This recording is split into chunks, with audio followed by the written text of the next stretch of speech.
Antes de iniciar el diálogo con Natalia Aguiar, que escribió el libro sobre Lorenzetti, quiero que vean este pequeño video que tiene mucha relación con el libro y con la señora. ¿Sabe alguien le puede informar a esta presidenta cuál es el resultado de la investigación que llevó adelante la Corte Suprema de Justicia de la Nación del atentado de la Embajada de Israel? ¿Quiénes son los condenados? ¿Cuáles son los procesados? Voy a proceder y nadie me va a mover. Ahora voy a proceder como diputada nacional el juicio político. A presentarle el juicio político por mal desempeño en comisión de delitos, creo que por 10, 15 causales al presidente de la Corte.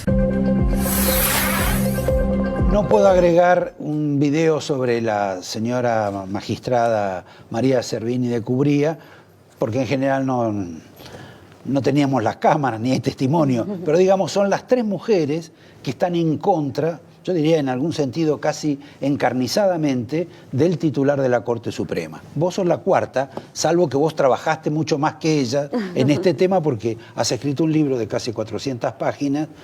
¿Y qué es lo que a vos te mueve periodísticamente el tema, no lo político, como podía ser el caso de Cristina, el caso de Carrió sin duda, y creo que en alguna medida también el caso de la jueza Servini? ¿Cómo es? ¿Qué es lo que buscabas y qué es lo que perseguís con el libro? ¿También el juicio político? ¿Desnudar al personaje? Bueno, es el primer libro sobre Ricardo Lorenzetti, ¿no? Lo cual Sí. es llamativo ya que ningún periodista se haya atrevido a hacerlo. Y segundo... Bueno, esta creo que es la primera entrevista que te hacen a vos en televisión sobre sí, el libro. Hubo censura, hay censura, y para ver el poder que tiene Ricardo Lorenzetti está maniobrando para que no salga una nota en el diario El País en España en estos momentos. Espero que no lo logre, pero el poder que ha tenido sobre los medios nacionales y ahora extranjeros es llamativo. Yo la verdad que anunciamos que te traíamos a vos, pero no tuvimos ningún tipo de mención. Posiblemente no tengamos importancia, pero esa es otra cuestión.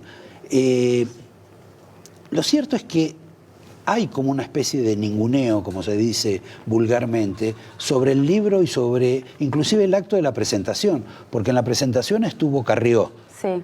Y casi no ha salido en los medios. Cuando de Carrió publican hasta las composiciones de primero inferior. Sí, no, hubo muchos medios internacionales que tampoco sacaron notas, como te cuento en este caso el diario El País, que tiene escrita la nota el periodista desde el día viernes, y el presidente de la Corte está tratando de frenarla, pararla de cualquier forma.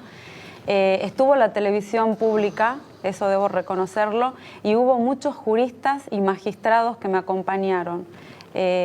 También estuvo la viuda del doctor Carlos Fait y un sobrino de Carmen Argibay, que me honraron con su presencia, ¿no? Además de amigos, familiares y prensa internacional sobre todo, y se había invitado a todos los sectores políticos, kirchneristas, peronistas, Pinedo, Diana Conti, etcétera, y bueno, pero... Bueno, pero al margen de eso, vamos al libro. El libro, uno le ha pegado una mirada, por ahí no demasiado exhaustiva, pero suficiente para saber, ¿vos crees que hay elementos para un juicio político dentro del libro? Totalmente. Por ejemplo. Bueno, el libro tiene... Porque vos decís, investigaste que Lorenzetti fue montonero, no importa, que es ateo, no importa.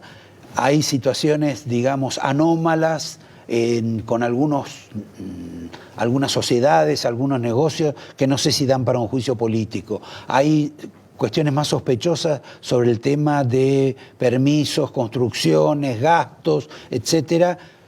Pero la verdad que en un lugar donde hay 31 personas y de esas 31 personas solo 10 son de Cambiemos, me parece que la posibilidad del juicio político es imposible con el caso de Lorenzetti. Bueno, Elisa Carrió, la diputada, aclaró el otro día en la presentación que cuentan con el aval del kirchnerismo, ¿no? Y respecto al libro, primero, un juez de la Corte no puede tener negocios que sean incompatibles con su función, es decir, negocios privados como se explica en el libro, ¿no? Sociedades que van desde inmobiliarias, medios de comunicación, financieras, constructoras, empresas de aguas de ósmosis, empresas de salud, con miras a tener negocios en el exterior con venta de medicamentos oncológicos, etc. Y en el campo de la función pública hay 4 puntos que ilustran claramente las razones que permitirían iniciar un juicio político, ¿no? Una tiene que ver con el desmanejo de la obra pública millonaria, donde se pagaban retornos, acopios y adelantos de dineros millonarios de obras que no se hacían, y si se hacían se desmoronaban. Eso por un lado. ¿Eso es decisión de la Corte o del Consejo? Eso lo maneja Lorenzetti directamente a través de su contador de confianza, que es Daniel Marchi, un hombre de la ciudad de Rafaela, pero a través de un comité de inversiones entre el Consejo de la Magistratura y la Corte. Él generó una ingeniería financiera que finalmente la digita. Por eso él siempre se excusa diciendo la Corte no tiene nada que ver con eso, pero en realidad la cabeza, el estratega de esa ingeniería financiera es Ricardo Lorenzetti, quien maneja todo el presupuesto millonario del Poder Judicial y que debería dar explicaciones, ¿no? Actualmente la Corte tendría un excedente de 14.000 millones de pesos, cuando en realidad algunas fuentes judiciales sostienen que habría 12.000 millones de dólares de los cuales Lorenzetti debería dar explicaciones. Esos fondos no se saben dónde están, si están en un circuito negro de financiero, en cuentas offshore, en paraísos fiscales, no se sabe. Ahora, esto que vos en alguna medida planteás o denunciás, ¿es compartido por Carrió? ¿Vos trabajaste con Carrió en esto? No, fue un trabajo absolutamente solitario, donde viví hostigamiento y persecución desde el momento en que pisé la ciudad de Rafaela. Y no te contesté la primera pregunta. Yo creía necesario documentar este libro, ¿no? En mi doble rol de periodista y abogada. Yo solamente soy periodista en el sentido de mi trabajo y no puedo hacer nada para que se inicie o no un juicio político. Sí creía que había que documentar todas las irregularidades y la decadencia en la que está la justicia argentina, ¿no? Si no tenemos, o sea, lo que yo quiero expresar en el libro es que sin seguridad jurídica, como lo demuestra la prueba que lo respalda, no van a venir inversiones, no va a venir ningún empresario del exterior a apostar a este país y evidentemente... De cualquier modo, me parece que si no vienen inversiones no es por Lorenzetti, al contrario, te diría que en términos generales hay como una especie de respeto religioso por la Corte Suprema, porque se peleó con Cristina en algún momento, más allá de que en otros fueron muy amigos, porque se peleó con Macri, ahora están en otra condición, pero digamos hay como una especie de respeto a esa autonomía o independencia que ha tenido Lorenzetti. Esa independencia no existe. Es toda una ficción, un doble discurso liderado por Lorenzetti, y espero que los nuevos ministros, sobre todo Rosenkrantz y Rosati, que son 2 personas que acaban de llegar a la Corte Suprema, pidan algunos explicaciones. Cerca del pueblo de él, ¿no? Sí, claro, Rosati. Y Rosenkrantz es un jurista de Yale, ¿no? Debería pedir explicaciones. Yo creo que por acción o omisión el resto de los ministros también dejó hacer, ¿no? No existe la independencia en la justicia. Y creo que eso lo documenta el libro y es la gravedad en la que estamos los argentinos. Hay ciudadanos de primera, de segunda, de tercera, el que tiene dinero y el que tiene poder y el que puede acceder a los fallos tarifados que tiene la Corte Suprema va a tener justicia. Aquel que no tenga dinero, poder o influencia no va a tener. Perdón, hasta ahora uno ha escuchado que de pronto hay cierta venalidad en algunos magistrados, que hay venalidad en algunas cámaras. Ahora, nunca había escuchado hablar de tarifario en la propia Corte Suprema. Exactamente, los fallos están tarifados en la Corte Suprema, lo han ratificado todas las fuentes consultadas, diferentes fuentes consultadas, se lo han planteado al presidente de la Corte, incluso cercanos a él, como que ya era mucho y muy grave esta situación. La justicia tiene fallos tarifados, los jueces no pueden justificar lo que ganan. No, pero no estamos hablando de los jueces, estoy hablando de la Corte. Bueno, la Corte es la cabeza del Poder Judicial y la Corte ha permitido que esa corrupción que maneja y digita Ricardo Lorenzetti llegue a estratos inferiores. Pero perdón, también acá hay digamos, un rol de los partidos políticos, hay un rol, digamos, del radicalismo en el manejo o en el control del Consejo de la Magistratura, hay un rol del radicalismo en el control o en el manejo de la obra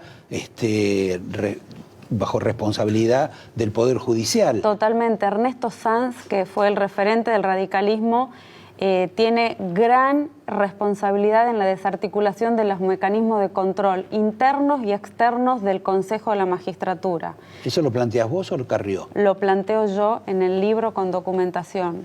Ernesto Sanz es una persona que ha puesto dentro del Consejo de la Magistratura actualmente a un amigo de su infancia, Jorge Meidac, como jefe de auditores. Y en la Corte audita Ricardo Lorenzetti. Así que ese triángulo perfecto evita que se pueda llegar a controlar o auditar tanto las obras públicas, el software del Poder Judicial y ahora el asalto al sistema electoral. Ahora, si es por eso también Garabano fue puesto ahí por el radicalismo como ministro de Justicia. Vos estás hablando de una especie de red gigantesca en la cual todos vamos a ser ahogados o asfixiados por eso. Bueno, Ricardo Lorenzetti llega a la presidencia de la Corte, llega a la Corte primero como ministro de la mano del kirchnerismo con aval del radicalismo. Y todos los supuestos negocios que se plantean en el libro con documentación respaldatoria plantea de que él no podría haber actuado sin el respaldo de Néstor Kirchner, quien es quien en el 2005 le delega a través de un decreto, sin que pasara por el Congreso de la Nación, ya ahí vulnerando la letra constitucional, los excedentes del Consejo de la Magistratura que hoy llegarían a más de 12.000 millones de dólares, ¿no? Según las fuentes consultadas, y debería dar él explicaciones. Y por otro lado, el radicalismo dentro del Consejo de la Magistratura ayudó a desarticular la estructura legal que debe tener la Corte Suprema de Justicia y el Consejo de la Magistratura. Es decir, entre kirchnerismo y radicalismo en cabeza de Ernesto Sanz se ha vulnerado la letra constitucional. Ahora, discúlpame, pero me parece que el propio Macri ha defendido hace poco al doctor Lorenzetti, con lo cual ya vos has puesto en una especie de estantería a todos los responsables de la vida política argentina, en una especie de connubio horrible con las autoridades de la Corte. No sé si Macri entiende la gravedad de la situación, no porque no tenga la capacidad de hacerlo, sino porque no es jurista. Estamos en una situación de gravedad institucional en lo que es justicia.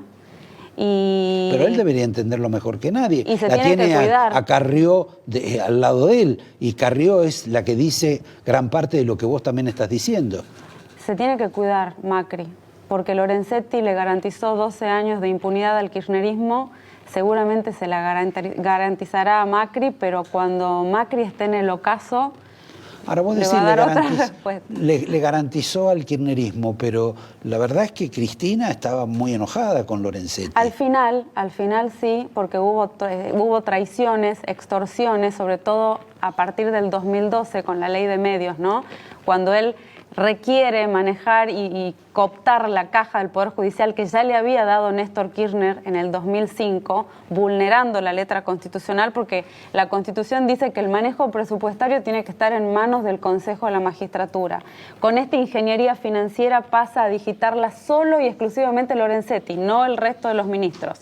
Ahí la primera vulneración. Después, cuando viene la ley de medios, una forma de presionar del kirchnerismo fue sacarle la caja que le había dado en el 2005 y después, finalmente, con el voto de la constitucionalidad, Lorenzetti la mantiene. Es decir, es todo el tiempo un sistema de extorsión, premios y castigos desde la Corte al poder de turno. Bueno, por ahí así es la política, porque en alguna medida Lorenzetti y Zanini me parece que tenían una buena relación, y tenían una mala relación Lorenzetti con Cristina, que es más o menos una réplica de lo que uno puede ver hoy entre Lorenzetti y Carrió y Lorenzetti y Macri.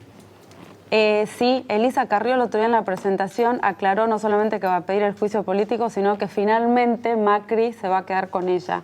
Yo creo que Macri sabe a quién tiene enfrente como jugador y que en algún momento va a tener que actuar, ¿no? Porque está en juego realmente la situación de los ciudadanos, las inversiones extranjeras si llegan o no al país y su propia situación. El libro termina contando que Lorenzetti está desempolvando las causas en las que está involucrado Macri, su familia, las empresas de la familia, para tener una posibilidad de extorsionarlo en cualquier momento. Bueno, eso pasa siempre cuando alguna persona empieza a ser primera figura, sino que te lo diga Milani, que nunca fue objetado por los derechos humanos y el día que lo hicieron jefe del ejército descubrieron que había hecho desaparecer gente. Te agradezco, te doy el angelito de la casa. Gracias. Tenemos el libro tuyo que te voy a pedir que lo dediques para alguno de ustedes que lo lea, porque es una visión muy particular sobre una persona también muy particular, una categoría de hombre que en otro momento vamos a discutirlo, porque no es frecuente que una persona como Lorenzetti haya llegado a ese poder y llegó por sí mismo, me parece. Gracias, Natalia, nos vemos el próximo lunes y muy gentil, saludos a Lorenzetti. Gracias a vos. No, por favor.